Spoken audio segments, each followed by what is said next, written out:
നമ്മൾ നാട്ടിൽ വന്നതിൻ്റെ പിറ്റേ ദിവസത്തെ വീഡിയോ കേട്ടോ ഇത്. അപ്പോൾ വൈകുന്നേരം ഏട്ടൻ്റെ പെങ്ങളെ വീട്ടിൽ പോകാമല്ലോ, അപ്പോൾ പിള്ളേർക്ക് എന്തെങ്കിലും സ്പെഷ്യലായിട്ട് കൊണ്ടുപോകാമല്ലോ എന്ന് വിചാരിച്ചിട്ട് ആ സാധനം വാങ്ങാൻ വേണ്ടിയിട്ട് വന്നതാട്ടാ. അപ്പം നമ്മൾ ഇവിടുത്തെ കോഴിക്കോടുള്ള അടുക്കളയിലേക്ക് കുറേ പാത്രങ്ങളൊന്നും ഞാൻ കൊണ്ടുവന്നിട്ടില്ല. ആദ്യം ഒന്ന് പോയി നോക്കാം, എന്നിട്ട് നമുക്ക് വേണ്ടത് കൊണ്ടുപോകാന്നുള്ള രീതിയിലാണ് വന്നത്. അപ്പോൾ അവിടെ കണ്ട പാത്രമൊക്കെ ഞാനിങ്ങനെ നോക്കുന്ന, അപ്പോൾ ഏട്ടനോട് ഞാൻ നോക്കിക്കൊണ്ടിരിക്കുമ്പോൾ പറയുന്ന എനിക്ക് ഈ സാധനം വേണേനും ഇതൊന്നുമില്ല. അപ്പോൾ ഏട്ടൻ പറഞ്ഞു നമ്മളിപ്പോൾ ബസ്സിനാണല്ലോ ഇങ്ങോട്ടേക്ക് വന്നത്, അപ്പം നമുക്ക് അടുത്ത പ്രാവശ്യം വാങ്ങാം, വണ്ടിക്ക് പോകുമ്പോൾ കൊണ്ടുപോകാൻ പറ്റും, അതുകൊണ്ട് പിന്നെ വാങ്ങാമെന്ന് വിചാരിച്ചേ. പിന്നെ എനിക്ക് ഇങ്ങനത്തെ സാധനങ്ങളൊന്നും വാങ്ങിയിട്ടില്ലെങ്കിലും വെറുതെ ഇങ്ങനെ കണ്ടുകൊണ്ട് കിടക്കാൻ ഭയങ്കര ഇഷ്ടമാണ്.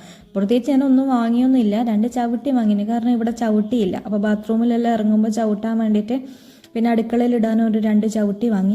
പിന്നെ ഇത് മാത്രമല്ല കേട്ടോ, ഡ്രസ്സ്, ചെരുപ്പ്, അങ്ങനെ കുഞ്ഞു പിള്ളേർക്ക് കളിക്കുന്ന കളിപ്പാട്ടങ്ങൾ, ബാഗ്, ബോക്സ്, അങ്ങനെ കുറേ സാധനമുണ്ട്. ബില്ലടിക്കുന്ന ആ ടൈമിലും കൂടി ഞാൻ പോയിട്ട് നോക്കിയത് അത് വാങ്ങിയാലോ എന്നുണ്ട്, കാരണം മുളക് പൊടിയൊക്കെ ഇട്ട് വെക്കാൻ എൻ്റെ കയ്യിൽ ഇല്ലേനും പാത്രം.